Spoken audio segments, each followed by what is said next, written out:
Hi, എൻ്റെ പേര് ബിനീത. ഞാൻ അജിത്ത്. ഞങ്ങൾ ബി പേരൻസ് ആണ്. ഏകദേശം ഒരു 2020 ഞാൻ ബർത്ത് വില്ലേജിനെ കുറിച്ച് ഏറ്റവും ആദ്യമായിട്ട് കേൾക്കുന്നത്. ആ സമയത്ത് എൻ്റെ സിസ്റ്ററിന് ഇവിടെ ഒരു പ്രോജക്റ്റ് ഉണ്ടായിരുന്നു, പ്രിയങ്കയായിട്ടൊരു ഇൻ്റർവ്യൂ. അത് ട്രാൻസ്ക്രൈബ് ചെയ്തത് ഞാനാണ്. സോ ഒരു 1 hour ലോങ് ഇൻ്റർവ്യൂവിൽ പ്രിയങ്ക സംസാരിച്ചുകൊണ്ടിരുന്നത് ദ പവർ ഓഫ് ബർത്തിങ്ങിനെ കുറിച്ചാണ്. അത് കേട്ട് ആ സമയത്ത് ഐ വാസ് ഇൻസ്പയർഡ്. എന്തെങ്കിലും ബർത്ത് ചെയ്യുമ്പം ബർത്ത് വില്ലേജിൽ തന്നെ വരണമെന്ന് ഞാൻ അന്ന് ഡിസൈഡ് ചെയ്തതാണ്. അതിനുശേഷം ഞങ്ങൾ കണ്ടു, കല്യാണം കഴിച്ചു, ആൻഡ് വി കൺസീവ്ഡ് ഹെർ. ഞങ്ങൾ ഏറ്റവും ആദ്യം കണ്ടത് വേറൊരു ഹെൽത്ത് കെയർ പ്രൊവൈഡറിൻ്റെ അടുത്താണ്. അവിടുത്തെ ഒരു പ്രത്യേകത എന്ന് പറയുന്നത് ഭയങ്കര തിരക്കാണ്. അപ്പോൾ നമ്മളോട് ചെല്ലുമ്പം ഹെൽത്ത് കെയർ പ്രൊവൈഡേഴ്സിന് നമ്മളോട് പേഴ്സണലായിട്ട് ഇൻട്രാക്ട് ചെയ്യാനൊന്നും സമയം ഉണ്ടായിരുന്നില്ല. അവർ എല്ലായിടത്തെയും പോലെ സ്ക്രീനിൽ നോക്കി നമ്മുടെ ഡീറ്റെയിൽസൊക്കെ അറിഞ്ഞു വെച്ച് അത് സംസാരിക്കുന്നു. ഒരു പേഴ്സണലായിട്ടൊരു ഇൻട്രാക്ഷൻ അവിടെ ഉണ്ടായിരുന്നില്ല. അങ്ങനെ 3rd month ഞങ്ങൾ ബർത്ത് വില്ലേജിൽ ഏറ്റവും ആദ്യമായിട്ട് വരുന്നത്. The moment I stepped in, I felt very comfortable. Birth village എന്ന് പറയുന്നത് ഒരു സാധാരണ ഹെൽത്ത് കെയർ ഇൻസ്റ്റിറ്റ്യൂഷൻ്റെ ഒരു കൺസ്ട്രക്ഷൻ അല്ല. ഇതൊരു വീടിനെ പോലെ നമുക്ക് ഭയങ്കര സെക്യൂറായിട്ട് ഫീൽ ചെയ്യുന്ന ഒരു അങ്ങനെയാണ് ഈ ഇടം ഡിസൈൻ ചെയ്തിരിക്കുന്നത്. So the first time I came in, it is the ambience that attracted me. I felt emotionally connected with this place instantly. അതിനുശേഷം ഞങ്ങൾക്ക് പ്രിയങ്കയായിട്ടൊരു അപ്പോയിൻമെൻറ്റ് ഉണ്ടായിരുന്നു. Unlike our previous appointments in normal institutions, അതൊരു പ്രിയങ്കയായിട്ടുള്ളൊരു appointment ഒരു 40 to 60 minutes last ചെയ്തു. She discussed with us in detail ഞങ്ങളുടെ പേഴ്സണലായിട്ടുള്ള കുറേ കാര്യങ്ങൾ, അതായത് ബർത്തുമായിട്ട് റിലേറ്റഡ് ആയിട്ടുള്ള പല കാര്യങ്ങളും ചോദിച്ച് മനസ്സിലാക്കി. അങ്ങനെ വളരെ പേഴ്സണലായിട്ടുള്ളൊരു ഇൻട്രാക്ഷൻ ആയിരുന്നു അന്ന് പ്രിയങ്കയായിട്ടും ഉണ്ടായിരുന്നത്. And then we both decided that okay, this is the place that we are going to birth എന്നുള്ളത്. നമ്മുടെ തൊട്ട് മുന്നിലത്തെ ഒരു തലമുറേനെ പറഞ്ഞ് കൺവിൻസ് ചെയ്യാന്നുള്ളതൊരു വലിയൊരു ഫാക്ടറായിരുന്നു ഞങ്ങൾക്ക്. സോ പാരൻസിനോടൊക്കെ അവർ ചോദിക്കണം, അവർക്ക് ഒരുപാട് ചോദ്യങ്ങളുണ്ടാവും. ഒരു നോർമലായിട്ട് ഒരു ഹെൽത്ത് കെയർ പ്രൊവൈഡർ ചെയ്യുന്ന ഫെസിലിറ്റീസ് എല്ലാം നമുക്ക് ഇവിടെ ഉണ്ടോ? ഒരു ബർത്ത് കഴിഞ്ഞ് കഴിയുമ്പോൾ ഒരു കുട്ടീനെ നോക്കാൻ നല്ലൊരു പീഡിയാട്രീഷ്യൻ ഇവിടെ ഉണ്ടോ? അത്തരം ഒരുപാട് ചോദ്യങ്ങളുണ്ട്. ആ ചോദ്യങ്ങൾക്കൊന്നും സത്യം പറഞ്ഞാൽ ഞങ്ങൾക്ക് തുടക്കത്തിലൊരു ഉത്തരം ഉണ്ടായിരുന്നില്ല. അതുകൊണ്ട് ഇനീഷ്യൽ സ്റ്റേജസിൽ ഞങ്ങളും ഒരു എന്താ പറയുക, സ്റ്റേബിൾ അല്ലാത്തൊരവസ്ഥയിലായിരുന്നു. സോ പിന്നെ ഉത്തരങ്ങൾ ഞങ്ങളിവിടെ തേടാൻ തുടങ്ങി. ഇതിനുള്ള ഉത്തരങ്ങൾ ഇതൊക്കെ ഉണ്ടോ, ഇതൊക്കെ സാധനങ്ങളൊക്കെ ഇവിടെ നമ്മൾ പ്രൊവൈഡ് ചെയ്യുന്നുണ്ടോ എന്നുള്ളൊരു സാധനങ്ങൾ നമ്മളപ്പോൾ തുടങ്ങി. സെക്യൂരിറ്റി ചേട്ടനായിക്കോട്ടെ, ഇവിടെ നമുക്ക് ഫുഡ് ചായയൊക്കെ കൊണ്ടുതന്നെ ചേച്ചിമാരായിക്കോട്ടെ, നഴ്സുമാരായിക്കോട്ടെ, ഡോക്ടർമാരായിക്കോട്ടെ, എല്ലാവരുമായിട്ട് ഭയങ്കര അടുപ്പം. ഈവൻ നമ്മുടെ പേര് പറഞ്ഞ് ഞങ്ങളറിയാൻ പാകത്തിനുള്ള അടുപ്പം ഇവരെല്ലാം തമ്മിൽ നമുക്കുണ്ട്. അതിപ്പോഴും ഉണ്ട്. ഇപ്പോഴും ഞങ്ങളുടെ ഇവിടുത്തെ ഒരു ബർത്ത് കഴിഞ്ഞിട്ട് ഇപ്പോൾ 2 മാസത്തോളമായി. സ്റ്റിൽ ഇപ്പോഴും ഞങ്ങളെ എവിടെ വെച്ച് കണ്ടാലും ഞങ്ങളുടെ പേര് വിളിച്ച് പരിചയം പറയാൻ പാകത്തിനുള്ള ബന്ധമാണ് ഞങ്ങൾക്കുള്ളത്. അത് ഓരോ തവണ കഴിയുന്തോറും ഞങ്ങൾക്ക് തന്ന കോൺഫിഡൻസ് ലെവൽ എന്ന് പറഞ്ഞിട്ടുണ്ടെങ്കിൽ അതായിട്ട് പീക്കിൽ തന്നെയാണ് നമുക്ക് ഇവിടെ കിട്ടിയിരുന്നത്. So today when I look back at my birthing experience, I feel so proud and very happy that I had a natural birth. കാര്യം എന്താണെന്ന് വെച്ചാൽ എൻ്റെ mother and 3 of her sisters, all of them had a C-section. അപ്പം ഞാൻ conceive ആയി കഴിഞ്ഞപ്പം birth വില്ലേജിൽ consult ചെയ്യുന്നു ഡിസൈഡ് ചെയ്യുമ്പോഴും I had a fear if I would be able to deliver normally or forget naturally. And ഞങ്ങൾ ഈ ഒരു പ്രഗ്നൻസി ജേർണിയുടെ സമയത്ത് ഞാൻ ഇവരോട് 4 പേരോട് സംസാരിച്ചിരുന്നു, what really happen with you guys, നിങ്ങൾ എങ്ങനെയാണ് C-section ആയതെന്ന്.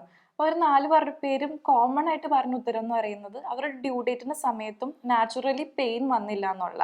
അതുകൊണ്ട് തന്നെ ഞാൻ ഈ പ്രഗ്നൻസിയുടെ ജേർണിയുടെ സമയത്ത് ആക്റ്റീവ്ലി എക്സസൈസ് ഒക്കെ ചെയ്തിരുന്നു. പ്രിയങ്ക പറഞ്ഞ കണക്കിന് 40 minutes+ നടക്കുകയും സ്റ്റെപ്പ് കയറുകയും അതല്ലാണ്ട് നമ്മൾ ബർത്തിങ്ങിനെ സപ്പോർട്ട് ചെയ്യുന്ന എക്സസൈസൊക്കെ റെഗുലറായിട്ട് ചെയ്തുകൊണ്ടിരുന്നായിരുന്നു. ഫൈനലി ഞങ്ങളുടെ ഡ്യൂ ഡേറ്റ് വന്നു, 40 weeks കഴിഞ്ഞു. We didn't have this natural labour pain progress ചെയ്തില്ല. അപ്പോൾ എനിക്ക് പേടി ആക്ച്വലി കൂടി. But we peacefully waited with the help of BV team of course. ഞങ്ങളിവിടെ ബർത്ത് ചെയ്യുന്നത് ഡ്യൂ ഡേറ്റ് ഒക്കെ കഴിഞ്ഞിട്ടാണ്. 41 weeks + 3 days കഴിഞ്ഞിട്ടാണ് ഇവിടെ ബർത്ത് ചെയ്യുന്നത്. അതുകൊണ്ട് നാച്ചുറലി ഞങ്ങൾക്ക് ഒരു സ്ട്രെസ്ഫുൾ പീരീഡ് തന്നെയായിരുന്നു അത്. കാര്യം ഡ്യൂ ഡേറ്റ് കഴിഞ്ഞല്ലോ. ഡ്യൂ ഡേറ്റ് എന്ന് പറയുന്നത് നമ്മുടെ എല്ലാവരുടെയും മനസ്സിലൊരു ഡീപ്പ് റൂട്ടഡ് ആയിട്ടുള്ള ഒരു കോൺസെപ്റ്റാണ്. നമ്മൾ ബർത്ത് എഡ്യൂക്കേഷൻ ക്ലാസ്സസിലെല്ലാം വളരെ ക്ലിയർ ആയിട്ട് പറഞ്ഞിരുന്നു, ബർത്തിങ്ങിൻ്റെ സമയം എന്ന് പറഞ്ഞാൽ 37 weeks to 42 weeks ആണ് normally, and that is perfectly normal എന്ന് ബർത്ത് എഡ്യൂക്കേഷൻ ക്ലാസ്സിൻ്റെ സമയത്ത് പറഞ്ഞിരുന്നു. And we new about it. പക്ഷേ ഞങ്ങൾ 40 weeks കഴിഞ്ഞപ്പം ഡെഫിനറ്റ്ലി ഞങ്ങൾക്ക് സ്ട്രെസ്സ് ഉണ്ടായിരുന്നു, നല്ലോണം സ്ട്രെസ് ഉണ്ടായിരുന്നു. അതിൻ്റെ കൂടെ തന്നെ 37th വീക്കിലെ ഗ്രോത്ത് സ്കാൻ്റെ സമയത്ത് ഇവളുടെ ഗ്രോത്തിൽ ചെറിയൊരു AC അബ്ഡോമിനൽ സർക്കംഫറൻസിലെ മെഷർമെൻറ്റ് ചെറുതായിട്ട് ചെറിയതായി കുറവ് കാണിച്ചിരുന്നു. അതും നമുക്കൊരു stressful ഫാക്ടറായിരുന്നു. But we consulted with Priyanka after the scan and she said it is perfectly normal.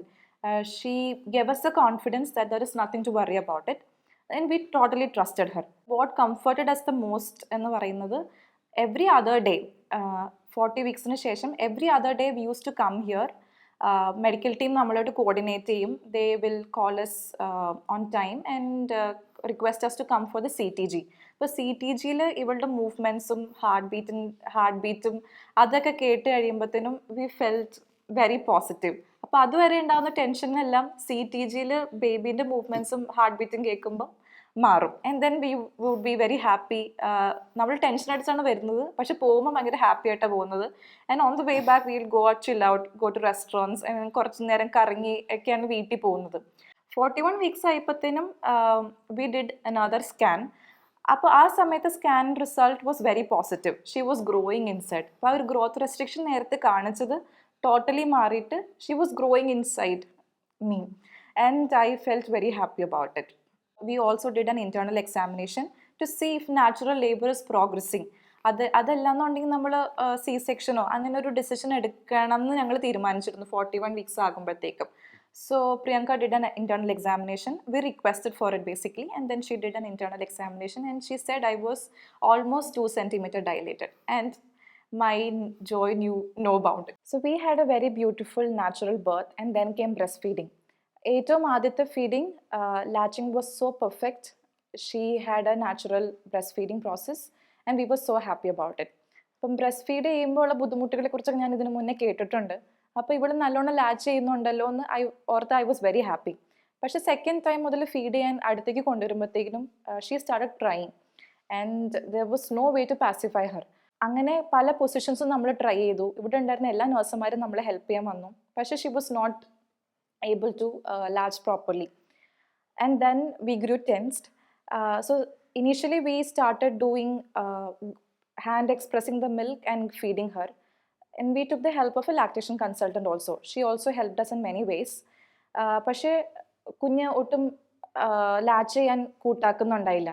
So second day the lactation consultant suggested that we go for breast pumping and feeding the baby so that കുറച്ച് pain ഒക്കെ കുറഞ്ഞു കിട്ടുമല്ലോ എന്ന് ഓർത്തിട്ടാണ് she suggested that and we bought a breast pump. അപ്പം അന്ന് മുതൽ നമ്മൾ ബ്രസ്റ്റ് പമ്പ് ചെയ്ത് പംപ്ഡ് മിൽക്കാണ് കുഞ്ഞിന് കൊടുത്തുകൊണ്ടിരുന്നത്. We use to try natural feeding also, പക്ഷെ അത് വെച്ച് കുഞ്ഞിനൊന്നും പാൽ ആവശ്യത്തിന് ആകില്ലായിരുന്നു.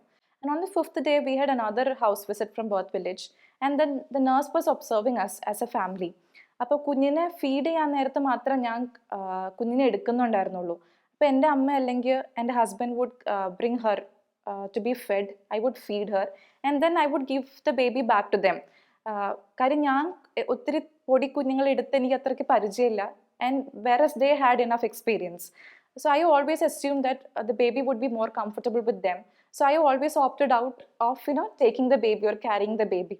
So the nurse who had come to our house for the home visit, she suggested that കുഞ്ഞിനെ എടുക്കാൻ അറിയില്ലെങ്കിലും കുഴപ്പമില്ല, you carry the baby, bring her closer to you and keep her closer to you. അങ്ങനെ so that moment I actually felt little I felt like a failure that ഞാൻ കുഞ്ഞിനെ അടുത്ത് പിടിക്കുന്നില്ലല്ലോ എന്ന് അന്നാണ് ഞാൻ റിയലൈസ് ചെയ്യുന്നത്. കുറച്ചും കൂടി അടുത്ത് പിടിക്കാൻ തുടങ്ങി, എടുത്തുകൊണ്ട് നടക്കാൻ തുടങ്ങി. And then we also made it a point that we made skin to skin contact on a daily basis. And I should say I started seeing a great difference. On the 7th day, she started latching properly, really well. And I was so happy to see that. 7th day, Birthvillage in oru house visit undarnu. And the nurse who had come for that, seeing Mariam and myself doing the breastfeeding, she was also very much surprised. That day when she left, നമ്മുടെ റൂമിൽ ഒരു notice board പോലെ ഇട്ടിട്ടുണ്ട് കാര്യങ്ങളെല്ലാം എഴുതിയിടാൻ വേണ്ടിയിട്ട്. On that board, the nurse had written, congratulations Benita and Ajit, I am very proud of you. Second day ആണ് നമ്മൾ birth വില്ലേജിൽ നിന്ന് പോകുന്നത്. 3rd day, 4th day, 5th day എപ്പോഴും lactation consultant was in touch with me. ഞാൻ അങ്ങോട്ട് message അയച്ചിട്ടില്ലെങ്കിലും she called me, she messaged me, she always made sure I was making improvements or she was always at my help. ഞാൻ രാത്രി 3 മണിക്കായിരിക്കും ചിലപ്പോൾ message അയക്കുന്നത്, because നമ്മൾ ആ സമയത്ത് awake ആണല്ലോ കുഞ്ഞിനെ ഫീഡ് ചെയ്യാനൊക്കെ വേണ്ടി. എന്തെങ്കിലും ഡൗട്ട് എന്തെങ്കിലും ചോദിച്ച് മെസ്സേജ് അയക്കുമ്പം I was not actually expecting a reply from her at that point of time. പക്ഷേ രാത്രി 3 മണിക്കാണെങ്കിലും എപ്പോഴാണെങ്കിലും she always responded to me. I was very surprised at her dedication, that kind of commitment that she has towards Birthvillage mothers, or all mothers for that matter. To all the women and to all the parents to be who are watching this video, what I have to tell you is that birthing need not necessarily be a medicated process as long as the mother and the child are healthy. It is an experience that is worth experiencing at least once in a lifetime. ഈ ഒരു natural പ്രോസസ്സിൽ കൂടെ കടന്നു പോകുമ്പം the transformations you as a person or as a couple, ആ ഒരു transformation is really commendable. The due date അതൊരു concept മാത്രമാണെന്നുള്ളത് നമ്മൾ ഇടയ്ക്കിടയ്ക്ക് നമ്മൾ റിമൈൻഡ് ചെയ്യണം. ശരിക്കും ബർത്തിങ് പ്രോസസ്സ് എന്ന് പറഞ്ഞിട്ടുണ്ടെങ്കിൽ ഭയങ്കര അടിപൊളിയായിട്ട് എൻജോയ് ചെയ്യാൻ പറ്റുന്ന ഒരു സംഭവം തന്നെയാണ്. സോ നമ്മളിതിനകത്ത് ഏറ്റവും എൻ്റെ ഒരു വ്യൂ പോയിന്റിൽ ഏറ്റവും ആദ്യം നമ്മൾ ചെയ്യേണ്ടതെന്ന് പറഞ്ഞാൽ നമ്മൾ ഏതൊരു ഇൻസ്റ്റിറ്റ്യൂഷനാണ് ചൂസ് ചെയ്യണത്, ആ ഒരു ഇൻസ്റ്റിറ്റ്യൂഷനെ അല്ലെങ്കിൽ അവിടെയുള്ള ആൾക്കാരെല്ലാം കംപ്ലീറ്റ് ആയിട്ട് ട്രസ്റ്റ് ചെയ്യുക എന്നുള്ളതാണ്. അവർ പറയുന്ന കാര്യങ്ങൾ കംപ്ലീറ്റ് ആയിട്ട് ഫോളോ ചെയ്യാൻ നമ്മൾ ശ്രമിക്കണം. നമുക്ക് ഒരുപാട് ഡൗട്ട് ഉണ്ടാവും, പല പല സിറ്റുവേഷനുകളിൽ നമുക്ക് പല പല ചിന്തകൾ മാറി തോന്നിയെന്നും ഇരിക്കാം. പക്ഷേ അൾട്ടിമേറ്റ്ലി അവരെ വിശ്വസിച്ചിരുന്നാൽ തന്നെ നമ്മളുടെ ഒരു 90% ഇഷ്യൂസ് നമ്മുടെ ക്ലിയർ ആയിട്ടുണ്ടാവും. ഓരോ ദിവസവും അല്ലെങ്കിൽ ഓരോ മണിക്കൂറിലും നമുക്ക് മൂഡ് സ്വിങ്സ് വന്നുകൊണ്ടിരിക്കും. ചില സമയത്ത് നമുക്ക് ദേഷ്യം വരും, ഇവർ കാണിക്കുന്ന അല്ലെങ്കിൽ വാവ ഓരോന്ന് കാണിക്കുമ്പോൾ നമുക്ക് ദേഷ്യം വരും. അങ്ങനത്തെ അല്ലെങ്കിൽ വൈഫ് അവൾ കരയണ സമയത്ത് ചിലപ്പോൾ നമ്മളൊരു 10 മണിക്കൂർ പ്രോസസ്സിൻ്റെ ഏതെങ്കിലുമൊക്കെ ഒരു ഫേസിൽ നമുക്ക് ദേഷ്യവും സങ്കടമൊക്കെ നമുക്ക് വന്നിരിക്കും. പക്ഷേ ഒരു ബർത്തിങ് പാർട്ട്ണർ എന്നുള്ള രീതിയിൽ അവിടെ നിൽക്കുന്ന സമയത്ത് അത് മാക്സിമം കാണിക്കാതിരിക്കുക. മാക്സിമം അവരെ സപ്പോർട്ട് ചെയ്യാൻ നോക്കി കഴിഞ്ഞിട്ടുണ്ടെങ്കിൽ തന്നെ ആ പ്രശ്നം അവിടെ ക്ലിയറായി വരും. സോ അത് രണ്ടുമാണ് നമുക്ക് പ്രധാനമായിട്ട് ചെയ്യാനുള്ളൊരു കാര്യം. So if you are healthy enough, if your vitals are good enough, if you are in touch with your healthcare provider constantly and verify that your health is perfect and your child is doing just perfectly well, it is just okay to wait and let the process progress naturally.